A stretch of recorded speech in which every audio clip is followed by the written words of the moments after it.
राजस्थान के एक छोटे से कस्बे में अर्जुन नाम का एक युवक रहता था। उम्र करीब 34 साल।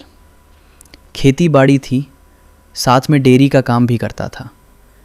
जीवन ठीक ठाक चल रहा था, लेकिन 2 साल पहले बीमारी से उसकी पत्नी चल बसी थी।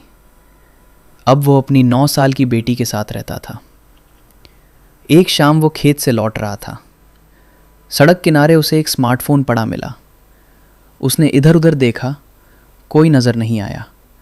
फ़ोन उठाया, जेब में रख लिया। मन में आया, देखते हैं किसका है। अगर कोई खोजता हुआ आएगा तो लौटा दूंगा। घर आकर उसने फ़ोन बंद कर दिया। 2 हफ्ते तक वो वैसे ही पड़ा रहा। 15 दिन बाद एक रात उसने सोचा, शायद मालिक ने नया फ़ोन ले लिया होगा। उसने मोबाइल चालू किया। फ़ोन में कोई पासवर्ड नहीं था। जैसे ही उसने गैलरी खोली, वो ठिठक गया। तस्वीरों में एक खुशहाल परिवार था। एक महिला, उसका पति और एक छोटा बच्चा।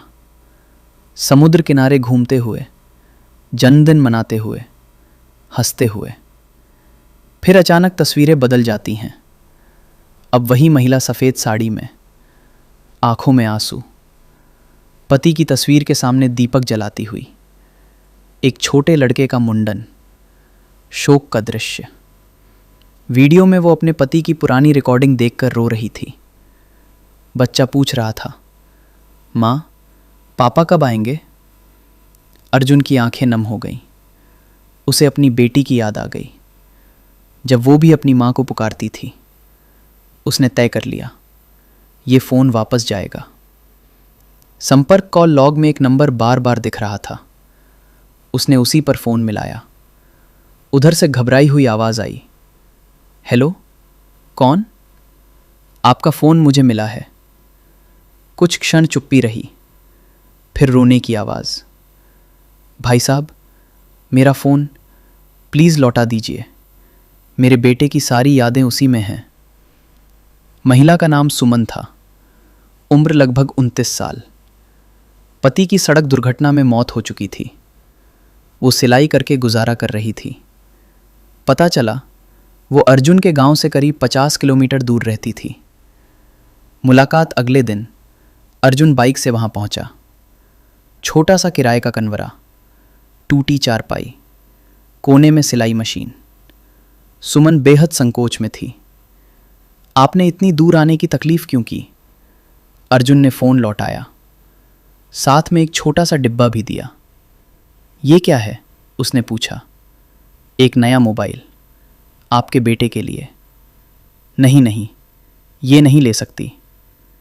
बहन समझकर दे रहा हूँ, मना मत कीजिए। बच्चा नए फ़ोन को देखकर खुश हो गया। कमरे में पहली बार मुस्कान आई। सच्चाई सामने आई। बातों बातों में अर्जुन को पता चला कि मकान मालिक किराए के लिए दबाव डाल रहा है। 2 महीने का बकाया था। सुमन कई जगह काम मांग चुकी थी, लेकिन अकेली महिला होने के कारण लोग गलत नज़र से देखते थे।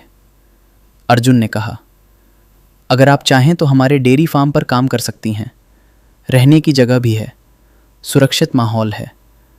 आपकी इज्जत मेरी जिम्मेदारी। सुमन हिचकिचाई, लेकिन बेटे की पढ़ाई और सुरक्षित जीवन के लिए उसने हाँ कर दी। नया अध्याय। सुमन फार्म पर रहने लगी। अलग कमरा, नियमित काम, सम्मानजनक व्यवहार। धीरे धीरे दोनों परिवारों के बच्चे साथ खेलने लगे। समय बीतता गया। एक दिन कुछ रिश्तेदार आए और सुमन पर इल्ज़ाम लगाने लगे।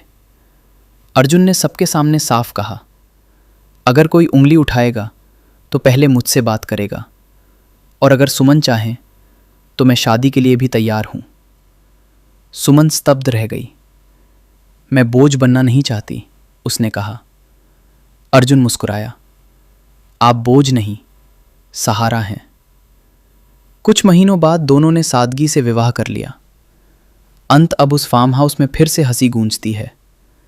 2 बच्चे साथ स्कूल जाते हैं।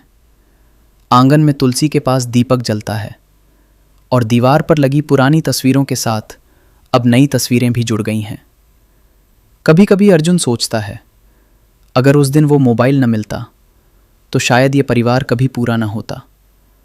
किस्मत दरवाज़ा खटखटाती ज़रूर है, बस इंसान को दिल खोलना आना चाहिए। तो वीडियो पसंद आई है तो लाइक करें। मेरे चैनल पर पहली बार देख रहे हैं तो चैनल को सब्सक्राइब करें।